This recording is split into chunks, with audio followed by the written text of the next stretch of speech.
nous sommes à l'unisson sur ce sujet du logement, puisque nous avions prévu de déposer un vœu qui serait donc débattu à la fin de cette session, qui est pour nous rédigé, et peut-être je suggère qu'il soit effectivement co-construit pour être débattu en fin de session comme il est de tradition. Mais nous déposerons donc voilà, ce vœu tel que nous l'avions envisagé.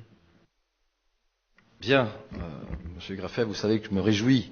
Je suis un homme de consensus, et quand les grandes causes trouvent accord commun, je ne peux que m'en réjouir. Et je suis d'accord de travailler sur ce vœu avec nos deux groupes.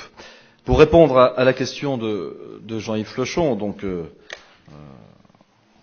on ne peut pas ne pas partager la légitime inquiétude des bailleurs sociaux, vous l'avez tous compris, et surtout cette mesure se relève très dangereuse pour le logement social dans son ensemble.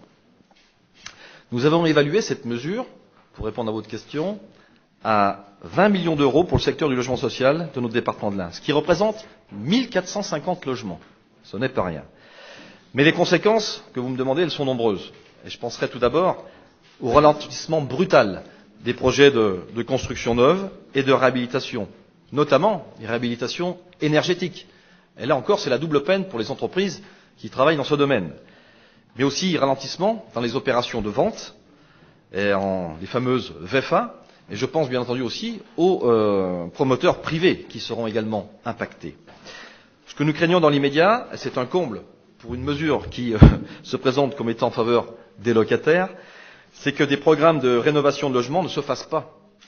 Et que par là même, eh bien, les conditions d'habitation de certains locataires deviennent de plus en plus détériorées. J'ai été, vous le savez, jusqu'il y a peu à la tête de bailleur social. Et je connais très bien ce secteur. Et le rôle des bailleurs est important dans ce domaine. Que ce soit pour notre tissu social, ils mettent en place des actions dans le cadre de la politique de la ville, et ce n'est pas le maire de Oyonnax qui me dira le contraire, et le bienfait que les bailleurs sociaux amènent ici, et que ce soit pour notre tissu économique, on est bien d'accord. On estime environ la construction de logements équivaut à 2 emplois annuels. Ce n'est pas rien. Les investissements réalisés par les bailleurs sociaux, vous le savez tous, ont un effet levier et génèrent des recettes fiscales non négligeables. Alors, je suis tout à fait derrière eux, bien entendu.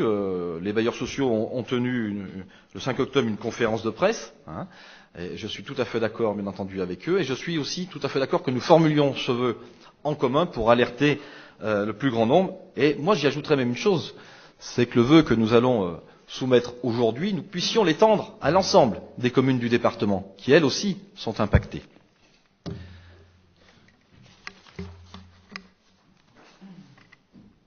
Autre question.